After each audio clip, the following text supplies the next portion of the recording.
दस्तक ड्रामे की आज की किस्त में फाइनली मोइज और किरण की शादी हो ही गई, जिसका सबको बेसब्री से इंतजार था। और सैफ के दोस्त की बदतमीजी पर जिस तरह मोइज की आंखों में आंसू आ गए थे, बहुत कमाल का सीन था जब इसने किरण का दुपट्टा इसे उड़ाते हुए दोस्त के परखच्चे उड़ाए थे। खैर, किरण इस लम्हे फैसला कर चुकी थी कि वो मोइज से फौरी तौर पर निकाह करेगी, क्योंकि एक वही है जो इसको तहफ़्फ़ुज़ दे सकता है।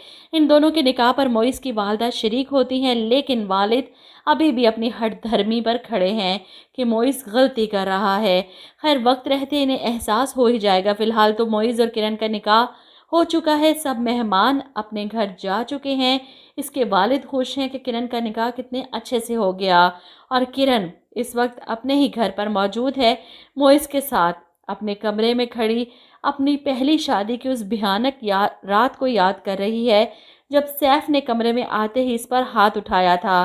वो सब कैसे भूल सकती है? और इसी लम्हे मोइस पीछे से आकर इसे थामता है। क्या सोच रही हो? वो इसके जहन से उन तमाम यादों को मिटा देना चाहता है।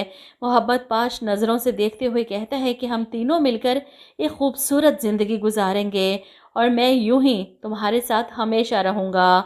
किरण मोइस की मोहब्बत पाकर ख़ुद को खुशकिस्मत तसव्वुर कर रही है। वहीं शानी भी कमरे में आ जाता है कि मैं भी आप दोनों के साथ सोऊंगा, और मोइस इसे गले लगा लेता है, प्यार करता है। और किरण को रश्क आता है मोइस की मोहब्बत पर, वरना कोई और मर्द होता तो शायद अपनी बीवी की पहली औलाद को कभी कबूल ना करता। इधर आप देखेंगे कि सैफ को भी खबर मिल जाती है किरण की शादी की, इसीलिए तो वो अपनी माँ को सारी बात बता रहा है कि उसने शादी कर ली है। ये सुनकर सैफ की वालदा को खुशी होती है, चलो अच्छा हुआ वो भी अपने घर की हो गई, वरना तो इस घर में इसने दुख ही सहे थे। अल्लाह उसका नसीब अच्छा करे, अब इसके नसीब में मोहब्बत करने वाला शोहर हो।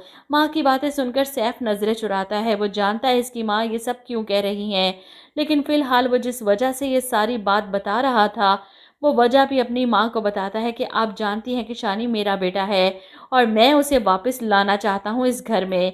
ये सुनकर इसकी माँ परेशान होती हैं, ये क्या कह रहे हो तुम? वो इतना छोटा बच्चा अपनी माँ के साथ रहता है, माँ के बगैर कैसे रहेगा? और वैसे भी तुम किरण को शानी की कस्टडी पहले ही दे चुके हो। लेकिन सैफ तो किसी सूरत मानने को तैयार नहीं। अम्मी, किरण ने दूसरी शादी तो कर ली है ना, लेकिन मैं फरियाल को छोड़कर दोबारा शादी नहीं कर सकता। किरण की और भी औलाद हो जाएगी, लेकिन शानी तो मेरा बेटा है। वो फैसला कर चुका है, वो किरण से शानी को हर कीमत पर वापस हासिल करेगा। इसे लगता है कि किरण का दूसरा शौहर भी इसी की तरह कम ज़र्फ़ होगा, और कभी नहीं चाहेगा कि उसकी बीवी की पहली औलाद उसके साथ रहे। इसीलिए तो वो फ़ोन करता है मोइस के साथ डील करने के लिए कि तुम किरण से बात करो और मेरे बेटे को मुझे वापस कर दो। और मोइस तो ये कभी नहीं होने देगा, सैफ को मुंह तोड़ जवाब देगा, कौन से बेटे की बात कर रही हो तुम? शानी मेरा और किरण का बेटा है, तुम्हारा अब इससे कोई ताल्लुक नहीं। लेकिन सैफ इसे धमकियां देगा कि मैं कोर्ट से अपने बेटे को वापस हासिल कर लूँगा, देखता हूँ कि तुम कैसे रोक सकते हो। इधर फरियाल जो पहुँच जाती है फिर से ऑर्फन होम बच्चे को अडॉप्ट करने।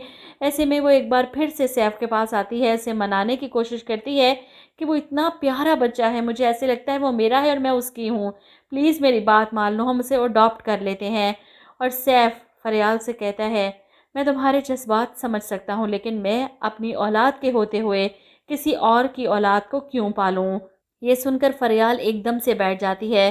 तुम कहीं ये तो नहीं सोच रहे कि किरण की शादी हो गई है तो उसके बेटे को हमारे घर ले आओगे?